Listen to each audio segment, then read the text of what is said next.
Hello' বন্ধুসকল, আজি আপোনালোকৰ মাজত লৈ আহিছে চৰকাৰী যোনখিনি লেটিঙৰ বাবে এপ্লাই কৰিছিলে তাৰ যদি কিছুমানৰ পইচা নাই সোমোৱা, কিছুমানৰ পইচা সোমাই গৈছে। যিখিনি মানুহৰ পইচা সোমোৱা নাই সেই মানুহখিনি কি কৰিব লাগিব মই এই ভিডিঅ'টো সম্পূৰ্ণকৈ লৈ আহিছোঁ। আপোনালোকে এই ভিডিঅ'টো সম্পূৰ্ণকৈ চাওক আৰু কি কৰিব লাগে মই গোটেই ভিডিঅ'টো সম্পূৰ্ণ আপোনালোকক বুজাই দিম কেনেকৈ কি কৰিব লাগে।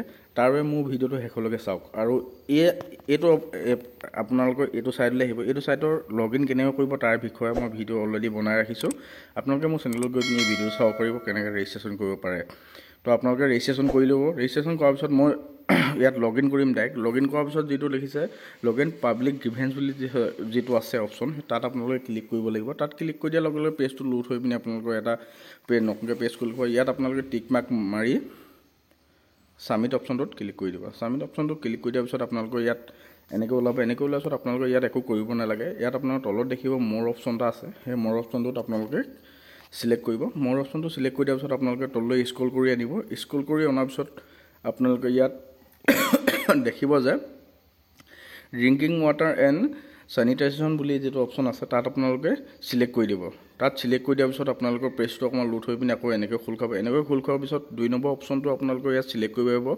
জল জীৱ কেন্দ্ৰ মানে যোনটো পানীৰ কাৰণে আপোনালোকৰ যিটো আছিলে সেইটো কাৰণে। এতিয়া আপোনালোকৰ লেট্ৰিনৰ কাৰণে হয়তো আপোনালোকে স্বচ্ছ ভাৰত মিছন যোনটো আছিলে সেইটো চিলেক্ট কৰিব। তাৰপৰা আপোনাৰ 3 নম্বৰ অপশ্যনটো আপোনালোকে ইয়াত টয়লেটৰ যোনটো ৰিলেটিভ আছিলে, টয়লেটৰ ৰিলেটিভত আমি কমপ্লেইন দিম। তো টয়লেট চিলেক্ট কৰিব। ইয়াত টয়লেট চিলেক্ট কৰি দিয়াৰ পিছত আপোনালোকৰ ইয়াত আপোনালোকৰ যোনটো ৰিকুৱেষ্ট আপোনালোকৰ পেণ্ডিং হৈ আছে সেইটো আপোনালোকৰ ৰিকুৱেষ্টত যোনটো পেণ্ডিং আছে তাত আপোনালোকে চিলেক্ট কৰিব লাগিব।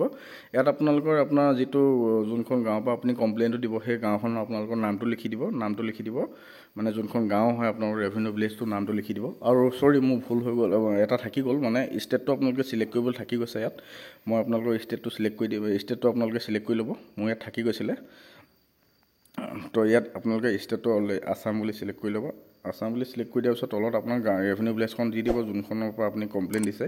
ইয়াত আপোনালোকৰ এখিনি ধুনীয়াকৈ লিখি দি মই ডেছক্ৰিপশ্যনত আপোনালোকে কি লিখিব লাগে তাৰ বিষয়ে মই এটা সুন্দৰকৈ লিখি দিছোঁ। ডেছক্ৰিপশ্যনৰ পৰা আপোনালোকে এইটো কপি কৰি ল'ব। এইটো কপি কৰি পিনি আপোনালোকৰ এপ্লিকেশ্যন যিটো আইডি আছিলে, আপোনালোকৰ যিটো লেট্ৰিনৰ এপ্লাই কৰোঁতে যিটো এপ্লিকেশ্যন আইডি আছিলে সেই আইডিটো আপোনালোকে এণ্টাৰ কৰিব। আৰু আপোনাৰ নামটো যিটো আধাৰ কাৰ্ডত আছে সেই আধাৰ কাৰ্ডৰ নামটো ইয়াত যেনেকৈ আছে সেনেকৈ আপোনালোকে এণ্টাৰ কৰি দিব। আপোনালোকৰ গাঁওখন লিখিব, পোষ্ট অফিচটো লিখিব। এইখিনি কাৰণে গোটেইখিনি মই সম্পূৰ্ণকৈ দিয়া আছে।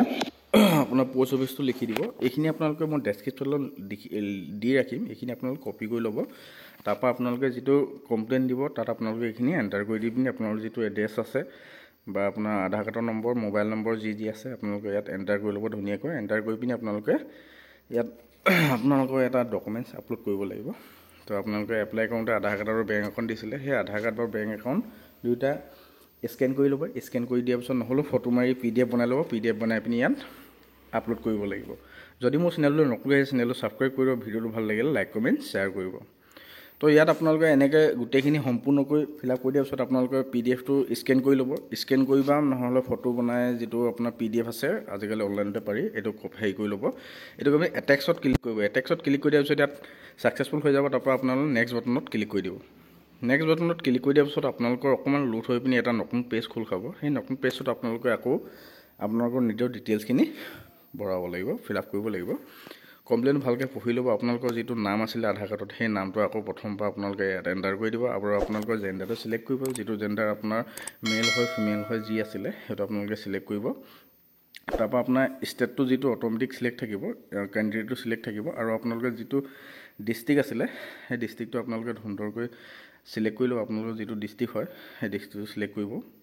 আপোনালোকৰ যিটো আধাৰ কাৰ্ডৰ মতে এড্ৰেছ আছে সেই আধাৰ কাৰ্ডৰ এড্ৰেছটো যিটো আছে আপোনালোকৰ ধৰি লওক আপোনাৰ গাঁওখনৰ ৰেভিনিউ ভিলেজটোৰ নাম যিদৰে আছে সেইদৰে আপোনালোকৰ এড্ৰেছটো ইয়াত লিখি দিব। আপোনালোকৰ পোষ্ট অফিচ কি পৰে, আপোনালোকৰ মানে চিটি কি হয় এইখিনি গোটেইখিনি ইয়াত লিখি দিব। লিখি দিয়াৰ পিছত আপোনালোকে ইমেইলটো লিখি দিব। আপোনালোকৰ যিটো ইমেইল আছে ধৰক আপোনাৰ মোবাইলত যিটো আজিকালি চবৰে ইমেইল থাকে, আৰু পিন কোডটো এণ্টাৰ কৰিব। পিন কোডটো এণ্টাৰ কৰি দিয়াৰ পিছত আপোনালোকৰ যিটো মোবাইল নম্বৰ দিয়া আছে সেই মোবাইল নম্বৰ এণ্টাৰ কৰি পিনি আপোনালোকে যিটো কেপচাৰ আহে এটা পে'মেণ্ট কাটিব লাগিব সৰুকৈ। পে'মেণ্টটো কটোৱাই পিনি আপোনালোকৰ পে'মেণ্টটো কটোৱাই দিয়াৰ পিছতে আপোনালোকৰ যিটো এটা গ্ৰিভেঞ্চত এটা ৰিচিপ্ট ওলাব, ৰিচিপ্টৰ নম্বৰ ওলায়, সেই নম্বৰটো আপোনালোকে ৰাখি থ'ব। তেতিয়াহে আপোনালোকে নেক্সট আপোনালোকে ধৰি লওক আপোনালোকে কেতিয়াবা ষ্টেটাছটো চেক কৰিব পাৰিলে, চেক কৰিব হ'লে আপোনালোকে ইয়াত চাব পাৰিব। মই কেনেকৈ হয় এইটো মই দেখাম আপোনালোকক। মই পে'মেণ্টটো এইখিনি সম্পূৰ্ণকৈ ফিল আপ কৰি মই তুমি মানে যিটো পইচা কাটে সেই পইচাটো মই কটোৱাই লৈছোঁ। কটোৱাই লৈ পিনি আপোনালোকক দেখাম লাষ্টত কি ওলাব।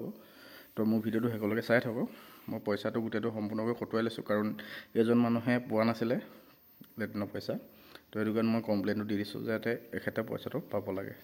তো পইচাটো কটোৱাৰ পিছত আপোনালোকৰ অলপ দেৰি লোড হৈ পিনি এনেকৈ এটা আপোনালোকৰ বেক হৈ নিদিব, বেক হৈ দিলে কাট খাই যাব। এনেকৈ আপোনালোকৰ ৰেজিষ্ট্ৰেশ্যন নম্বৰ এটা ওলাব জেনেৰেট হৈ পিনি, এইটো আপোনালোকে প্ৰিণ্ট কৰি ৰাখি থ'ব, নহ'লেও আপোনালোকে লিখি থ'ব। তো আজি ভিডিঅ' বনোৱা উদ্দেশ্য